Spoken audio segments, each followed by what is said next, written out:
ở đây miền Trung là miền chưa gì ấy mắt ấy Bên kia có mẹ luôn. Phải là Nhật Bản á. Mẹ bia sẽ chịu bia á. Sẽ chịu điên ăn hay bia á. ở dưới rồi hả Chạy mày vậy nó chứ không được. đấy vừa chưa tập bành quá chưa quá Coi như tụi bạn học hả với cái học tụi bạn á. có cạnh họ Kẹt sao được mà anh thấy sáu chưa tập bành như chẳng đấy vừa tập bành sơn nó sẽ tàu chút thôi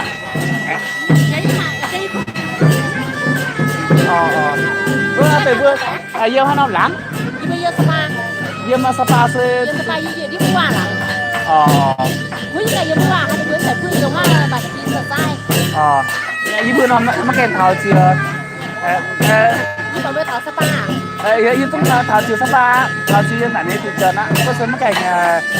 mình chưa vừa như làm dẻo như là kia nó phải thảo bàn chưa thế hát sản thôn mình nó tới vừa dẻo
bảo nhà mình không là đám cưới đấy đã bỏ rồi bảo nhà mình á thấy có giấy mời rồi nhưng mà bây giờ là mình nhớ anh không thấy gọi điện cho anh có giấy mời mà anh không biết này thì đám cưới nhiều quá đám cưới nhiều quá mình nghĩ ấy anh không biết bây giờ hỏi nó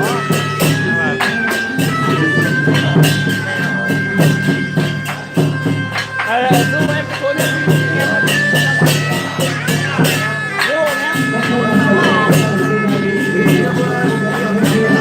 em trắng đâu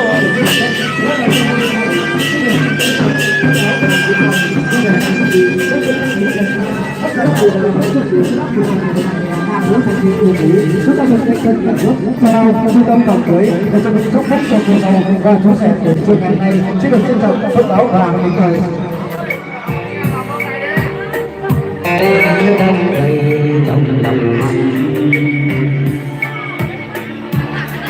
từ chiều còn nhau đây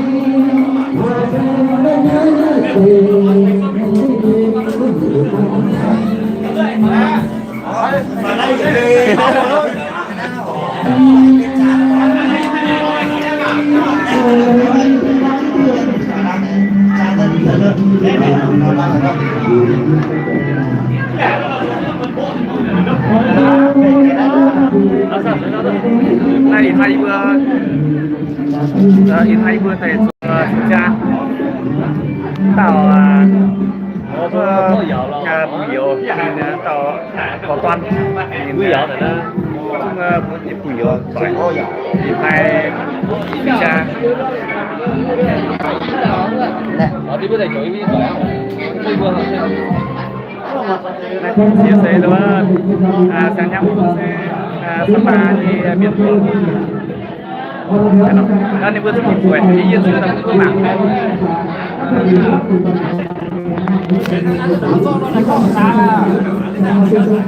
tây bữa trâu chút rồi hải oai chiếu ha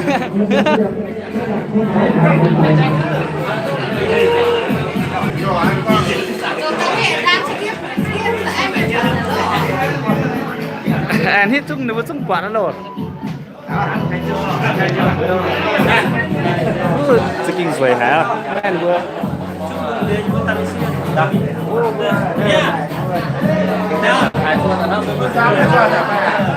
ตาเบียดอ่ะเราอยู่ครับผมว่า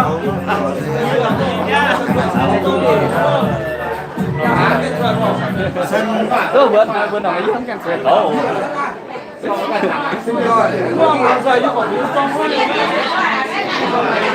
้นายสวยก็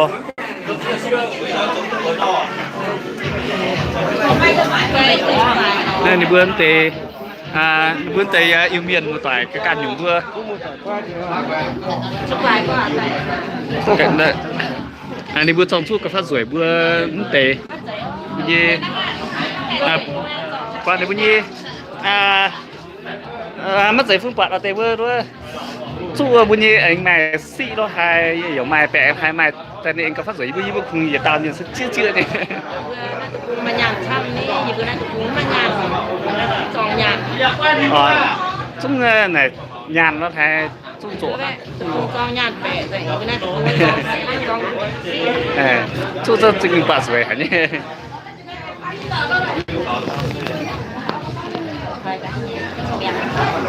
phun quên tao tỏ nó giống chưa tầm tành hẳn luôn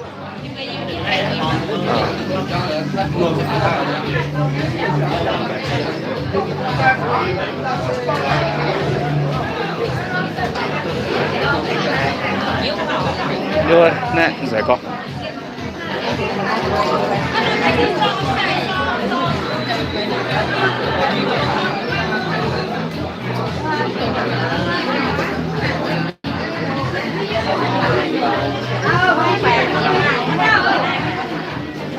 ở này dồn sơ quạt là y nhung y miên á đo mặt tế thì chia đó rồi con tê đâu có Sapa tê một tỏi nữa rồi con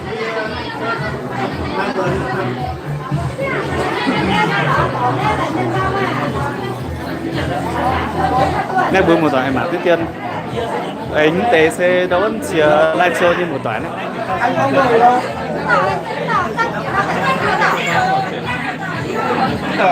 có thông báo nhắn này biết tài khoản này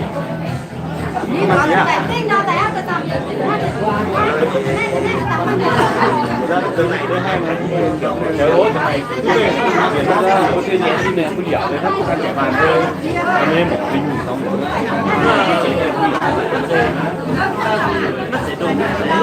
đồ kia học ở đây á ô nên năm tầm ăn phương tiện sớm phần đa họ ốm rồi đi đọc là đủ đúng không họ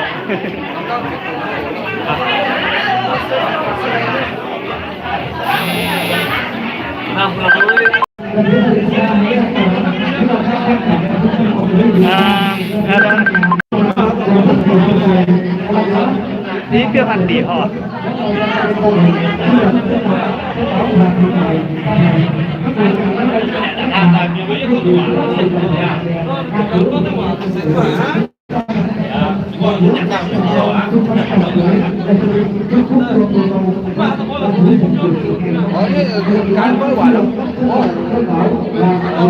đúng rồi, phép phun nhà nào chia thì tiếng số đọc cái gì thế? Dạ, một mắt thấy thế này, nếu thì ông thì số được cái đó mà. Tao sẽ phạt tỷ sai lắm, cái phạt tỷ giàu rồi, không ngoan vậy. Không phải tao bảo cái mẹ chuyện này ồ. Yêu mất rồi ồ.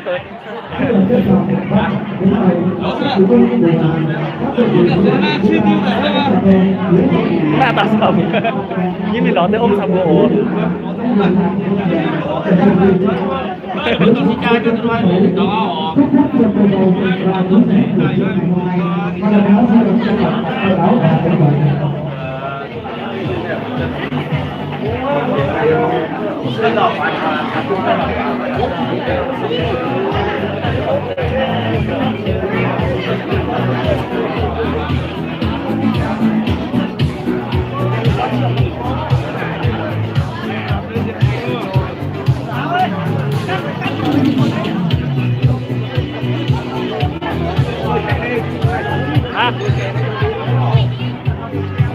về phía gia đình chúng ta hãy sắp xếp khách chào đón những đoàn khách hãy trở về trung tâm phòng cưới của chúng ta phía ngoài cổng chúng ta có những đoàn khách đang trở về trung tâm phòng cưới của chúng ta về phía gia đình chúng ta hãy sắp xếp khách về phía trong hội trường cùng rất là rộng chỗ ngồi tại trong hội trường cùng rất là rộng chỗ ngồi về phía gia đình chúng ta hãy sắp xếp khách ngồi và đúng là 100 năm thì chuẩn lấy có một ngày và một ngày thì chuẩn lấy có 1 giờ và giờ đẹp nhất là giờ làm lễ thành hôn. Một lần nữa xin được trân trọng thông báo và kính mời ra để các quý vị tuyệt vời đấy, đẹp lắm. Cùng toàn thể bạn bè nam nữ thanh niên ưu tú chúng ta thật nhanh chân nhẹ bước trở vào trung tâm phòng cưới để chuẩn bị chúc phúc cho cô dâu cùng gia chú rể của trường ngày hôm nay. Một lần nữa xin được trân trọng thông báo và kính mời.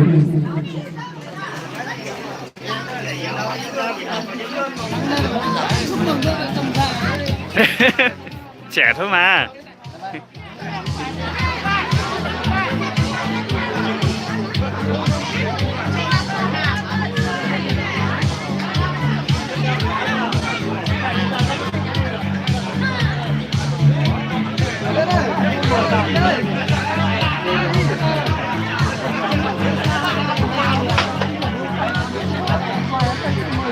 Bấm TC sang làng 665 này.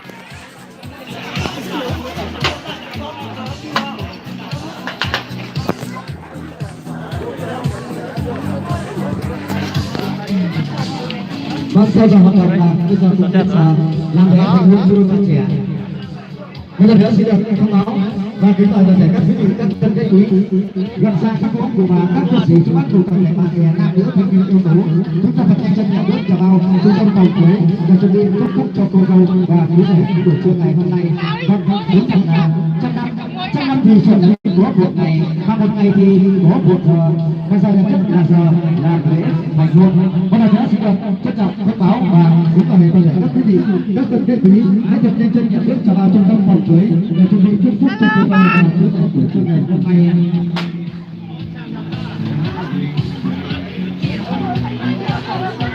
Vâng, đấy thật là chiếc tấm cánh bay lan hừng hạnh phúc, hoa nở nụ cười đó tay nắng bừng bừng. Mà với đây anh chỉ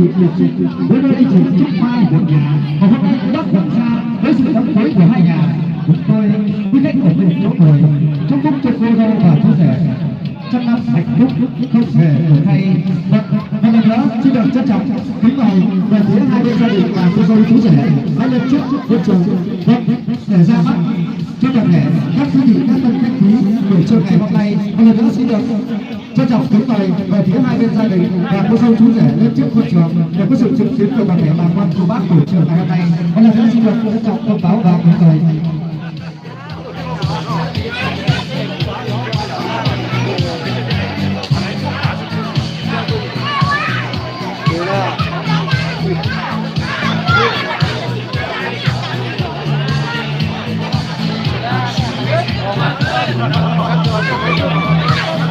Hôm nay đã xin được trân trọng thông báo và kính mời về phía hai bên gia đình và cô dâu chú rể lên trước hội trường để có sự chứng kiến cho toàn thể bà con cô bác buổi trưa ngày hôm nay. Xin được trân trọng kính mời.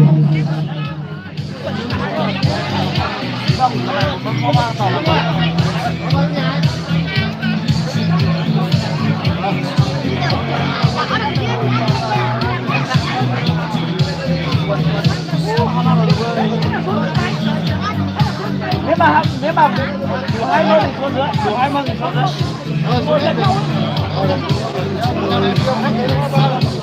Nhiều nhưng mà 20.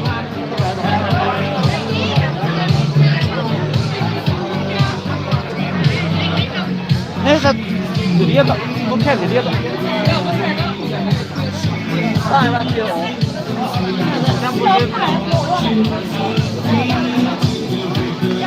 这不你家名？哎，贵州这位，bảy mà chỗ họ có là chỗ họ nghe thấy việc không? Mà nhìn nhỉ? Ở đây dùng chưa là cái này. Đang sử dụng tạm tạm về. Đây còn số này nữa cho dùng đây còn có mà gì là gì đấy? Sau kia bao nhiêu chưa? nơi vẫn còn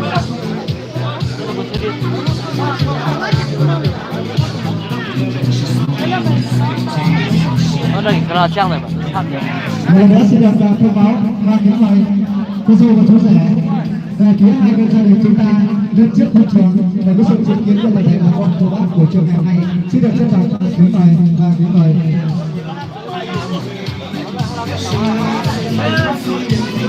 Vâng, đúng thật là trăm hoa thì luôn ở một không bằng một phút đợi chờ tình yêu. Đó là một tình yêu thì biết được nơi đâu. Sao em không nói một câu anh chờ, còn tình yêu của từ trong mơ mà đã anh mong anh đợi anh chờ đến ngày hôm nay. Một lần nữa xin được trân trọng kính mời cô dâu và chú rể về phía hai bên gia đình chúng ta hãy lên trước hội trường để có sự chứng kiến của toàn thể bà con cô bác của trường ngày hôm nay. Xin được trân trọng kính mời.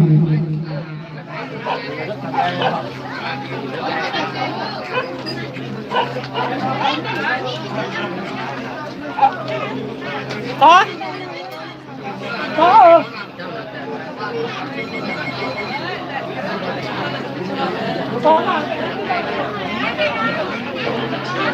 em tế xe sản nham sản làng này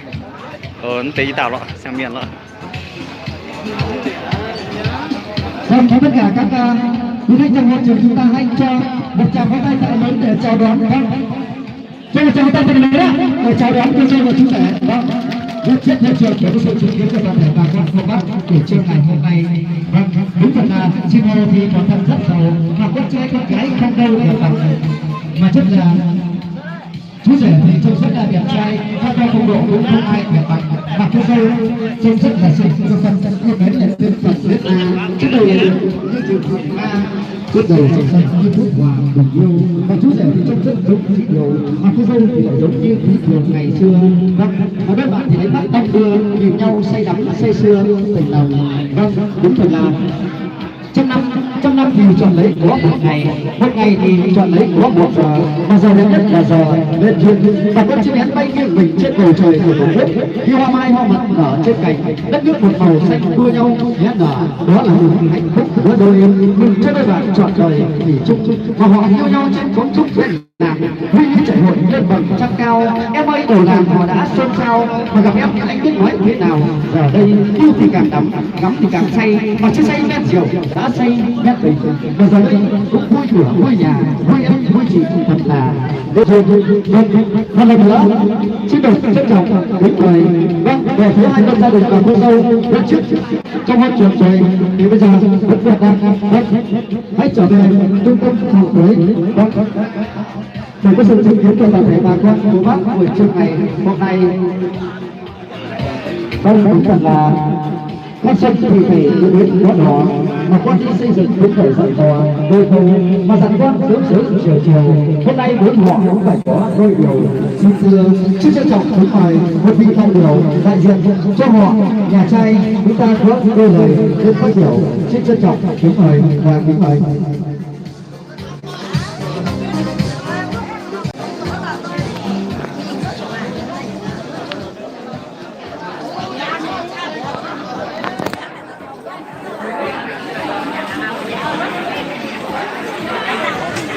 Xin chào, hôm nay chúng tôi mừng đây tổ chức là một cái phút co hôm nay là các chế độ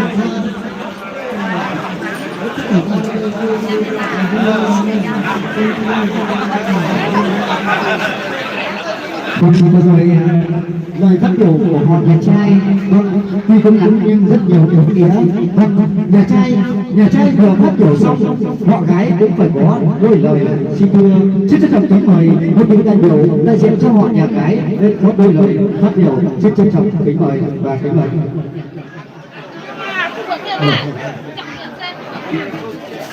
Xin chào tất cả các thầy ai các chú và các